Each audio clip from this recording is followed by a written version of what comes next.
Greetings from sunny Orlando, Florida, where I'm joined today by Dustin Roberts of the GCAA, and we're about to reveal the 2012 Hogan Award finalists, presented by Baird Private Wealth Management.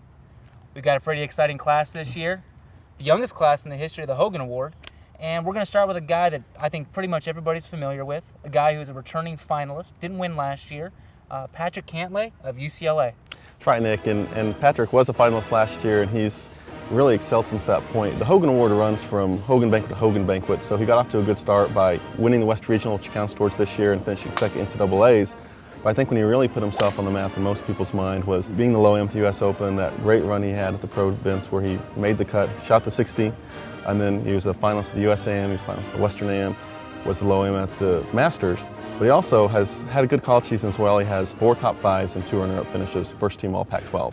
The one thing he doesn't have, like 2010 and 11, is a victory. But obviously, the amateur stuff is overshadowing that and maybe even making him a favorite in this award. Well, obviously, I mean, he had a huge summer. And, if you do count that Western Regional, that does count as a win in college golf, maybe not during this college season. But, I mean, he had a great summer. He played a lot of events, played well in a lot of them, and he did it on the big stage, on the tour events, where a lot of people saw him.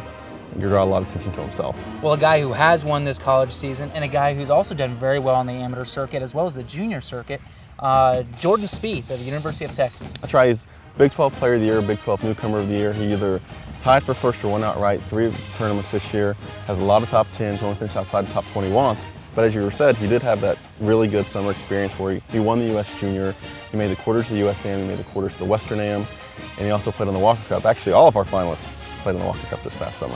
He's obviously surrounded by a lot of talent around him, and for him still to come out of that as a player of the year as a freshman and obviously as a freshman of the year, that's pretty significant. Well, obviously, Texas had a good year last year, and he's so stepped into a good situation with guys that could push him, make him better. But he was a guy as well that he had success coming in. Obviously, he played in the Byron Nelson twice and finished well there, so his confidence had to have been high coming into his first year at Texas. And our next candidate, the 4th only freshman of the history of the Hogan Award, and also Stanford's first nomination, first candidate, whatever you want to say about it, Patrick Rogers of Stanford. That's right. He's another guy who was his freshman year in his conference, and he was all-team first Pac-12.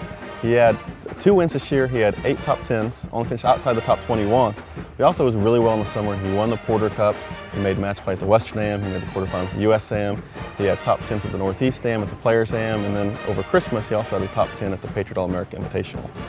At the outset of this season, we did a big story on just these incoming freshmen and how great they are, and they've obviously, they followed suit. We got a sophomore and 2 freshmen. How cool is it to see young guys do so well so immediately? I think the guys are coming in more prepared than ever to compete right away. They play so extensive on the junior tour, and then all of these guys, the summer before their freshman year, they've played in big-time amateur events where they played well. Some of these guys have played in tour events before they even get into college, and so they've played at the highest level. They've played against the guys they're going to play in college before they get in there, and so they're ready to go. They know they can compete. How excited are you about seeing who's going to win this award? Could be another freshman like Ricky Fowler walking away with it. Yeah, that's right. We've only had 1 freshman winner. We've never had a sophomore, and you had alluded to earlier, only 2 freshmen before this. So, it's part of that youth movement. But it's 3 guys that, are really good players, and there's going to be a deserving winner no matter who it is. Well, those are the finalists. We look forward to May 21st. We're going to host it live on Golfweek.com. We'll see the banquet. We'll see who wins this year's award. And for Dustin Roberts, I'm Nick Masuda. Log in May 21st, 8 p.m. Eastern. Thanks for tuning in.